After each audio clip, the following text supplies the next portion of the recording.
When you're able to get information straight from the horse's mouth just prior to the release of a big new title, it's definitely something to talk about. Unfortunately, there's a lot of good info to be had here.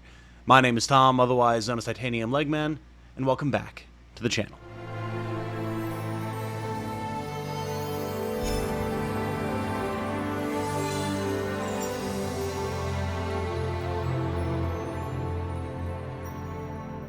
Hello everyone, if you enjoy what I do, including my coverage of turn-based strategy RPGs such as Sword of Convallaria, as well as standard RPGs from soft titles, etc., then a like on this video, a subscription to the channel, and consideration towards supporting my Patreon and my YouTube memberships would be extremely appreciated. I need all the help that I can get to continue growing on YouTube, especially in a little bit of a niche genre such as this, and any help directly from you guys is even better. Thank you so much.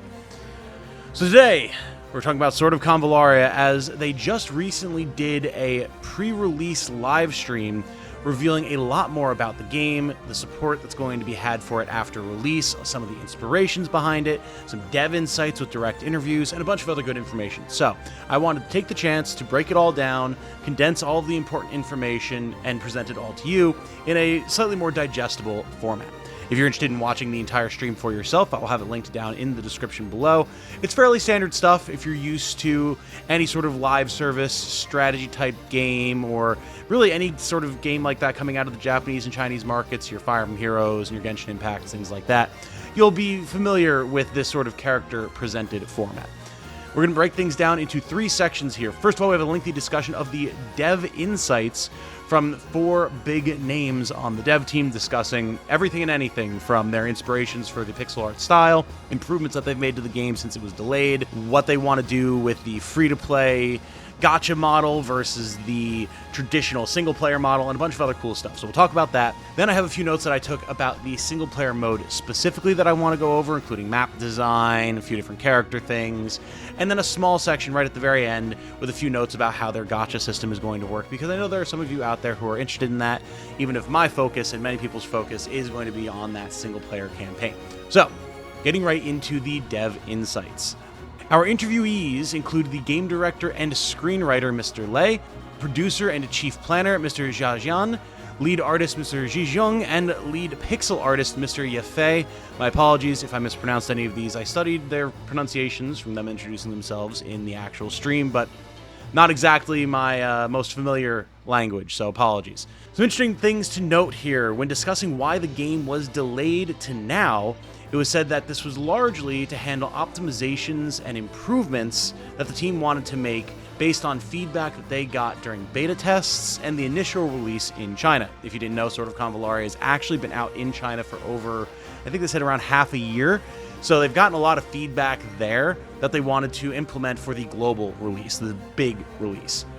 This includes all sorts of things like increased resource acquisition in both modes of the game, tweaked difficulty, especially in grinding stages for the Gacha mode, and important story battles in the single-player mode, and overall improved battle maps in the single mode, which they'll refer to as the Spiral of Destinies. Something that was definitely something I felt, some things were a little too easy, some things were a little too hard, just in the bit of time that I had with the game, so I'm glad that they're making some tweaks to that. They also needed additional time to work on the PC and, yes, console releases of Sword of Convallaria, including the major addition of proper controller support. They mentioned originally that controllers essentially just emulated someone clicking on a mobile screen or using mouse and keyboard to navigate around by giving you essentially a cursor that you would move with the thumbsticks. And they wanted to have proper controller support like you're probably used to from your Final Fantasy Tactics, your Fire Emblems, your Tactics Ogres, all that type of stuff. That's a criticism that I've seen a lot in the lead up to the release of Sword of Convallaria, just in my own comments, as well as in other PC-based turn-based strategy RPGs, things like Dark Deity, that struggle to get good controller implementation when they're designed exclusively and originally for a PC M&K format. So I'm glad to see that they're making that change. They also discussed the localization at length, and seeing as how that was my #1 complaint from my time with the two different beta versions of the game that I was able to play, I'm really glad to hear that they are working on this. As they say, there is a ton of dialogue and text in Sword of Convallaria, and the challenge of localizing it properly was apparently a very big one for the team, which I completely understand. Whenever you have anything that has as much dialogue and story as a lengthy RPG, JRPG, strategy RPG, what have you, translating it properly and localizing it properly and accurately is going to be a huge deal. Game director Mr. Lay does note that it's still not perfect. There's still improvements that they need to make, so they're looking for feedback. They want to keep hearing from the community about what needs to be changed, what can be improved on.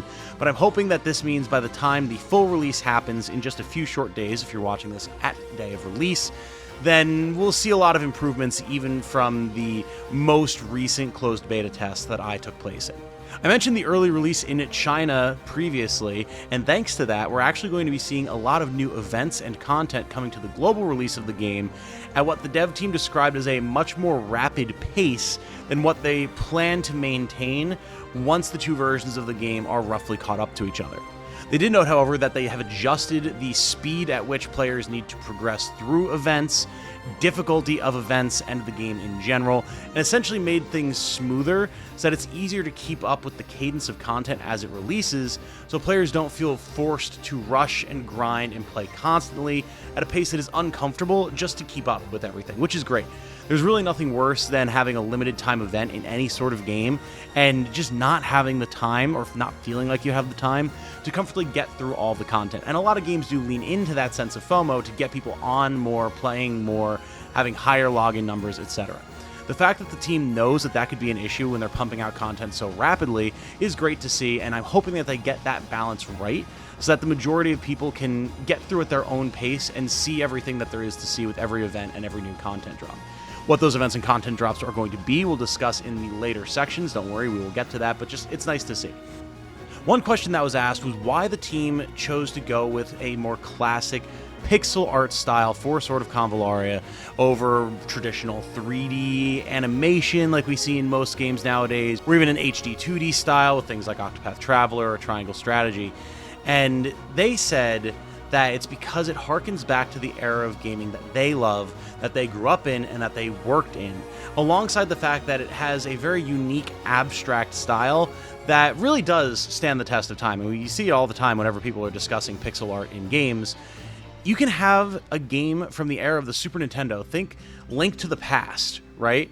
And you know it's an older game, but it still looks great. It has phenomenal visual fidelity compared to other games of the era that don't use pixel art that look abysmal. Think about some of those early 3D animation PS1 games, Medal of Honor, Final Fantasy VIII, Final Fantasy VII even, although I had a little bit more style, so it aged a little bit better. But it's rough. But pixel games, they last. They last really, really well. Lead artist Mr. Ji Zheng actually credits Metal Slug in particular for his love of the style, which is insanely based, and lead pixel artist Mr. Yefei credits his love of and work on the Super Robot Wars series of games as part of his inspiration for the style as well. Game director and screenwriter Mr. Lay echoed that statement, saying that his experience working on Super Robot Wars as well had a major part in how they designed Sword of Convallaria from the ground up and how they wanted it to feel.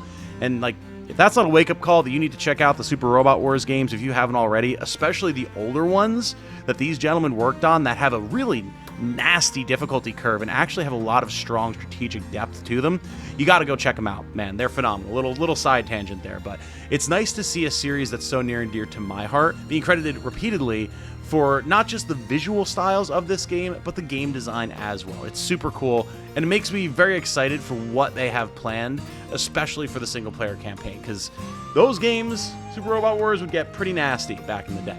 Another question that was apparently very commonly received was why the team chose to go with a fixed camera viewpoint for Sword of Convallaria as opposed to allowing free rotation or partial rotation, things like, again, you've seen in Final Fantasy Tactics, Tactics Ogre, and other styles of games. And the response was interesting. They felt that it was the best way to maximize the visual quality of their pixel art without having to dip into more 3D animation than they were really equipped to handle as a studio, which we see in things like Final Fantasy Tactics with how they presented their battle maps. That's the one aspect of Tactics that feels like it's really aged, not poorly, but certainly has aged. You can look at the battle maps in FFT and they look old. They look like PS1 games. That's just that kind of blurry, chunky 3D texture that was very emblematic of the era. But it was required to make sure that there was not an insane amount of issues with pixel art if they tried to pixelate the entire map, right?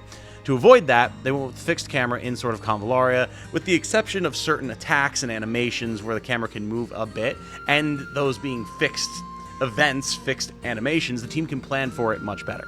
This way they can have much higher visual fidelity, have shadow work. They talk about half pixels a lot, which I'm not a pixel artist, so I get the concept, but I can't see exactly how it's applied, but I can understand that it would lead to a lot of added quality and detail in a system that otherwise could be limited by the number of pixels that you have. I mean, the game looks phenomenal, and if they felt that having a fixed camera was a way to make sure that they could keep that visual quality, I'm all for it. That's totally fine. Finally, the last big section that I wanted to address here from the Dev Insights was game director Mr. Lay discussing the concerns that people, especially in the West, have had about Sword of Convallaria being a free-to-play game with gacha systems in half of its core design. And I found that to be pretty bold. A lot of teams, when they bring up monetization, gacha systems in the East or the West, don't really like to talk about those systems more than they absolutely have to because they know it's a very hot-button topic and they can get themselves in a lot of hot water. Mr. Lay went on to say that the team knows that console gamers, especially ones outside of China, are wary of the predatory nature of many free-to-play games. And so while, yes, they know Sword of Convallaria has its gacha side for the sake of monetization and continued development, Lay wants the single-player Spiral of Destinies to be as pure of a classic console strategy RPG experience for fans and players so that they can enjoy themselves without the gacha elements. They want to lean into that as much as they possibly can. How well they will do that, of course, remains to be seen. From what I've played of it, it's been handled pretty well. There's one thing that we'll talk about here in the single-player notes in a second, but the knowledge that the game director wants to create a classic experience like that, and depending on your viewpoint, not have it quote-unquote marred by monetization, gacha systems, anything like that, really I think speaks volumes. And to me, it's fine if a game has those two sides to it, right? Provide the free thing with the story and the mechanics completely divorced of any gacha elements or anything like that, that people who just want a classic experience can get in and enjoy. Then maybe some of those people will like it so much that they'll check out the gacha side of things, maybe put a little bit of money into the game, or just enjoy what they're able to play for free and see what the game can do in that type of environment. Many of you won't, and that's fine. A lot of people are going to be there for the gacha side of things and play the single player as just a kind of distraction because they can. That's fine too. Having those options there, I think, is great, but it's ambitious. So we'll have to see if they can pull it off. Moving on from the Dev Insights section, I wanted to talk about the single-player campaign in a little bit more detail with some of the new things that we've learned about it from this live stream. Well, we knew about this before. These branching story paths and sort of roguelike nature of the Spiral of Destinies was very heavily emphasized during this presentation, with it being stated that there would be 3 paths available to play from the start. The Kingdom of Iria quests, which I believe is what you start playing when you first start off the mode, the Union of Night States quests, and the Papal States quests. While these are the 3 story modes that are available thus far that you'll be able to presumably loop between once you've cleared one, there will be more coming, and we'll talk about that in a second. However, I mentioned it in the previous section with the Dev Insight, so I want to bring it up again here now. The single-player mode is noted in the presentation as being quote-unquote nearly free of pay-to-win elements. My current assumption, because I know that's going to set off a lot of red flags and alarms for people, and it did for me as well, my current assumption is that this accounts for the fact that 3 characters from the gacha side of the game can be brought over to the campaign when starting a new run. So long as game balance is good, this shouldn't be an issue. If anything, using characters from the online gacha side of things, especially if you're a whale and really cracked out a character, would make the game too easy, less fun, less enjoyable, less challenging. We'll have to wait and see exactly how it's implemented. Of course, on the flip side of things, if you don't want to engage with anything to do with bringing over busted characters from the gacha side of the game, you can just choose not to. And I would be surprised if there's some sort of insane difficulty wall in the campaign itself that you can't surpass or can't easily surpass without bringing in gacha characters. That is always a possibility. It would be something that I could see a game like this doing, so fingers crossed that that's not the case. We'll have to see how that goes down. The other side of this potential slight influence of pay-to-win stuff. It's not really pay-to-win, but there is still the issue of the keys of destiny that you need to utilize to unlock subsequent story chapters, and that are earned from both sides of the game, the single player and the gacha side, and which are also available in the shop. That has been my biggest concern with the game going forward, how prevalent the need for these keys will be, how easy it will be to get them for free in-game, and if you're going to hit a point where you are expected to shell out to get more story chapters unlocked and actually have to put your physical money on the line to do that. That will suck. It will be terrible if that actually winds up coming to pass. So hopefully the team's insistence on this being a traditional, classic, enjoyable, old school experience prevents something like that from happening, but we'll have to see. Moving on to more fun topics, we saw a number of new character skills thus far. It was mentioned that there's high single target damage abilities, AoE abilities, enemy displacement via grappling hooks and knockback, and in particular, the setting of traps that can be very useful on the battlefield.